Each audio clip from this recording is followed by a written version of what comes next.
Hi guys, welcome back to a new episode of Apps Academy. Today in this video, I'm going to show you how you can find your wallet address on Binance account. Keep watching the video till the end.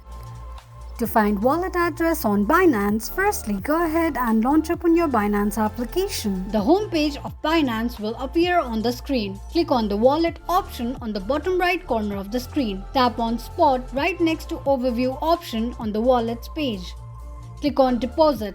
Here, you can also search for histories as well. Tap on the BTC option.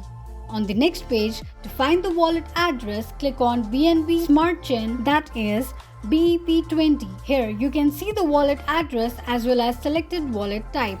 This is how you can find wallet address on Binance quickly and easily just in few steps. If you have any thoughts or queries, let us know in the comments section.